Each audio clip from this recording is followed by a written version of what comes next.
Una vez más vamos a estar pensando en un pasaje del Evangelio según Lucas. En esta ocasión es el capítulo 20, los versículos que van del 1 hasta el 19. Lucas, el capítulo 20, los versículos del 1 al 19. Dice así la palabra de Dios, ahí en Lucas, el capítulo 20, los versículos del 1 al 19. Sucedió un día que enseñando Jesús al pueblo en el templo y anunciando el evangelio, llegaron los principales sacerdotes y los escribas con los ancianos y le hablaron diciendo: dinos, ¿con qué autoridad haces estas cosas? ¿O quién es el que te ha dado esta autoridad? Respondiendo Jesús les dijo: os haré yo también una pregunta, respondedme. ¿El bautismo de Juan era del cielo o de los hombres? Entonces ellos discutían entre sí, diciendo: si decimos del cielo, dirá, ¿por qué pues no le creísteis? Y si decimos de los hombres, todo el pueblo nos apedreará, porque están persuadidos de que Juan era profeta. Y respondieron que no sabía de dónde fuese. Entonces Jesús les dijo: yo tampoco os diré con qué autoridad hago estas cosas. Comenzó luego a decir al pueblo esta parábola: un hombre plantó una viña, la arrendó a labradores y se ausentó por mucho tiempo. Y a su tiempo envió un siervo a los labradores para que le diesen del fruto de la viña. Pero los labradores le golpearon y le enviaron con las manos vacías. Volvió a enviar otro siervo, mas ellos a este también golpeado y afrentado le enviaron con las manos vacías. Volvió a enviar un tercer siervo, mas ellos también a este echaron fuera, herido. Entonces el señor de la viña dijo: ¿qué haré? Enviaré a mi hijo amado, quizás cuando le vea a él le tendrán respeto. Mas los labradores al verle discutían entre sí, diciendo: este es el heredero, venid, matémosle para que la heredad sea nuestra. Y le echaron fuera de la viña y le mataron. ¿Qué pues les hará el señor de la viña? Vendrá y destruirá a estos labradores y dará su viña a otros. Cuando ellos oyeron esto, dijeron: Dios nos libre. Pero él mirándolos dijo: ¿qué pues es lo que está escrito? La piedra que desecharon los edificadores ha venido a ser cabeza del ángulo. Todo el que cayere sobre aquella piedra será quebrantado, mas sobre quien ella cayere le desmenuzará. Procuraban los principales sacerdotes y los escribas echarle mano en aquella hora, porque comprendieron que contra ellos había dicho esta parábola, pero temieron al pueblo. Vamos a orar pidiendo que Dios nos hable a través del pasaje leído. Amado Dios, queremos darte gracias por estar con nosotros y queremos ahora rogarte que estas enseñanzas que nos transmite este pasaje queden fuertemente impregnadas en nuestra mente y en nuestro corazón para guiar nuestra vida, de manera que tengamos una vida que te agrade a ti, que esté ubicada en el centro de tu voluntad. Te lo suplicamos humildemente en el nombre del Señor Jesús. Amén.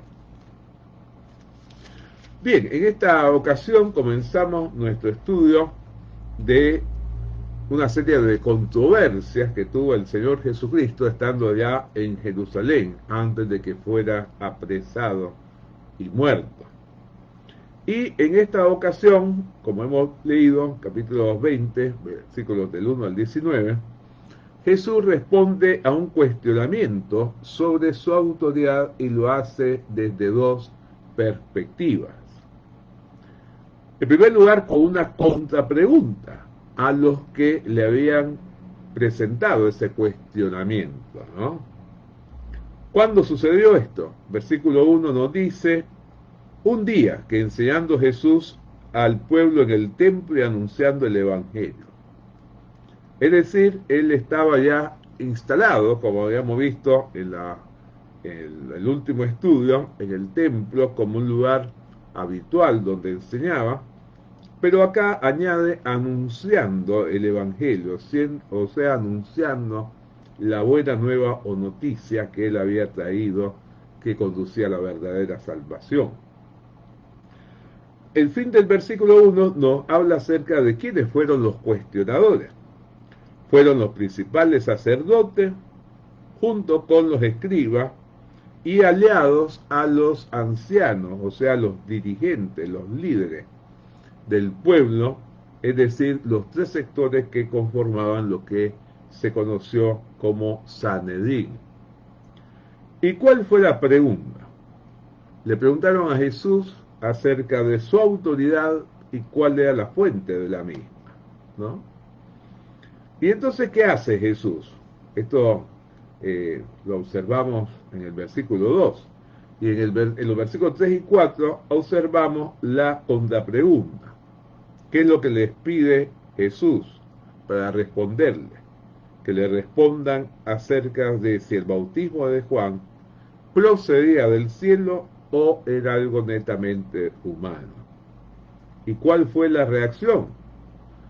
Los cuestionadores temieron pronunciarse, porque pensaron con inteligencia: si decimos de los hombres, todo el pueblo nos va a apedrear porque creen que Juan es profeta. Pero por otro lado, si decimos del cielo, dirá: ¿por qué pues no le creyeron? ¿No? Era muy claro esto. Entonces trataron de zafar, como dicen los chicos, y respondieron que no sabían de dónde fuese. Y ahí observamos una sabiduría inmensa de parte del Señor. Según el versículo 8, Jesús les dijo: yo tampoco les voy a decir con qué autoridad hago estas cosas.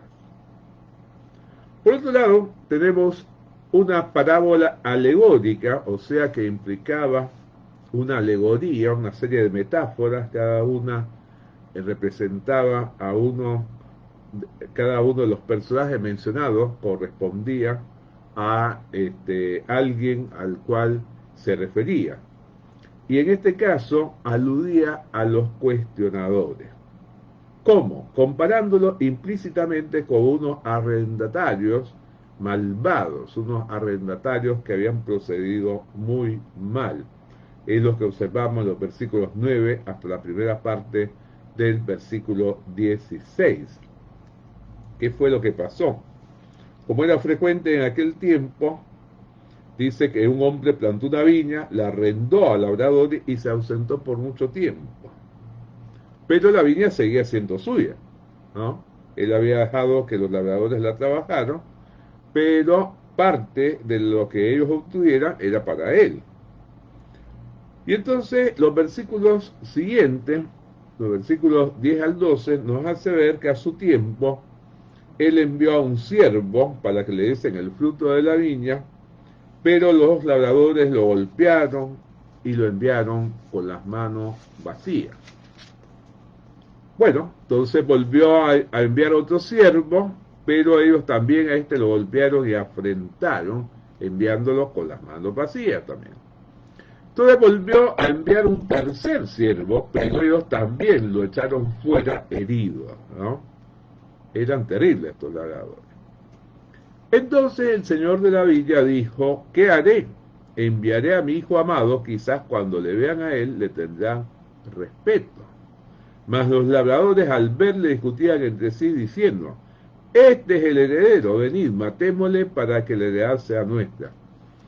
Según piensan muchos comentaristas, y yo creo que tienen razón, esta decisión de ellos implica que interpretaron que si llegaba el hijo es porque ya había muerto el dueño de la viña, y entonces matándolo a él, ellos iban a heredar automáticamente.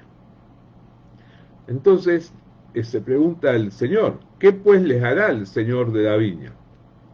Y vendrá y destruirá a estos labradores y dará su viña a otro, ¿no? Era lo lógico, era lo que cualquiera podría hacer en aquel tiempo.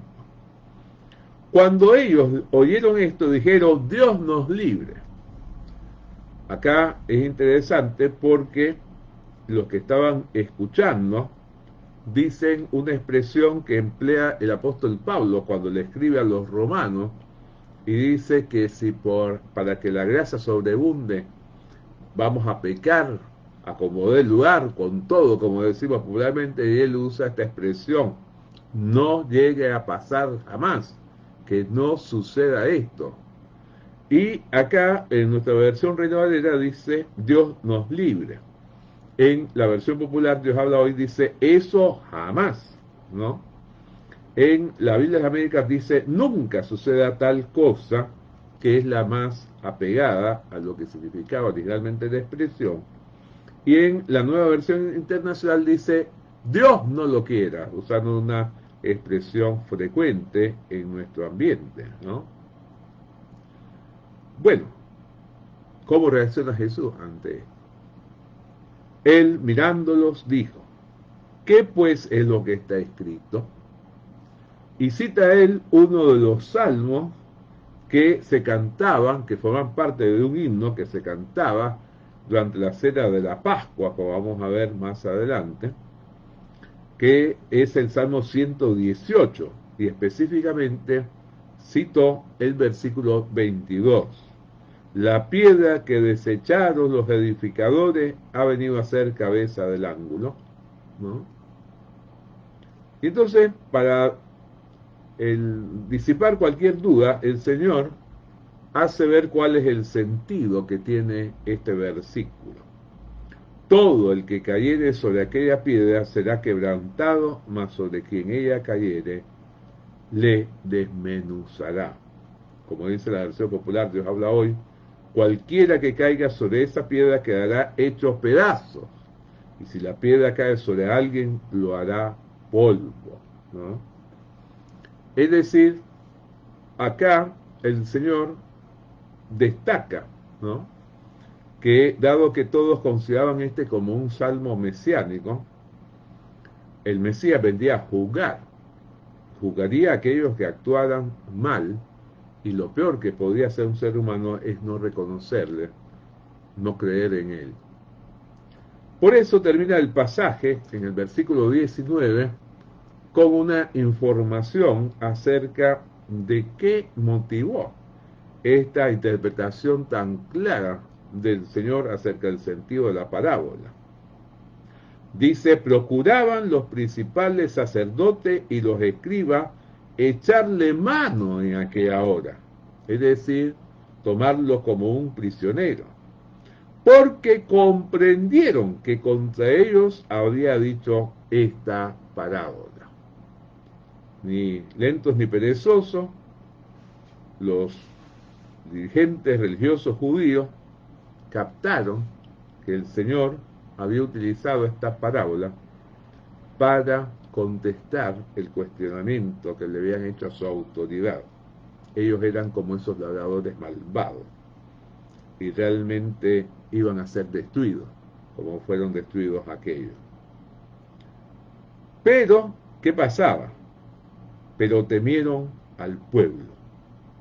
Es decir, creyeron que realmente no estaban todavía dadas las condiciones para llevar adelante su proyecto de arrestar a Jesús.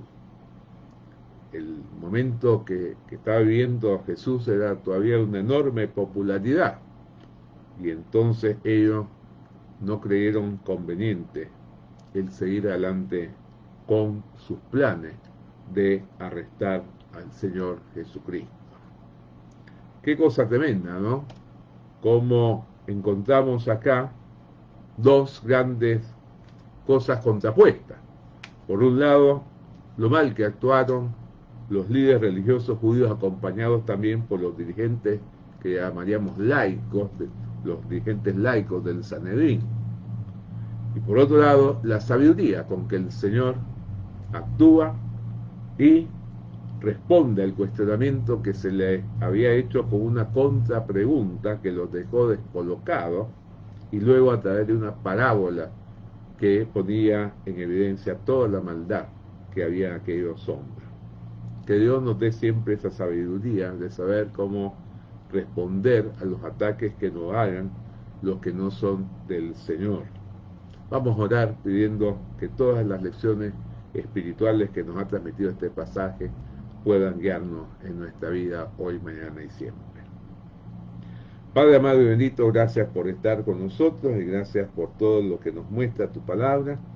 Queremos ahora rogarte que la obra de tu Santo Espíritu en nosotros sea tan potente que podamos realmente atesorar estas enseñanzas y aplicarlas a nuestra vida hoy, mañana y siempre. Ponemos una vez más en tus manos la situación que estamos viviendo como iglesia y como sociedad, que realmente tú nos bendigas para pronto haber superado todo lo que ha significado la COVID-19, esta pandemia que ha sido tan fuerte, que ha golpeado tan fuertemente en nosotros y en las personas que nos rodean. Te lo rogamos humildemente en el nombre del Señor Jesucristo. Amén.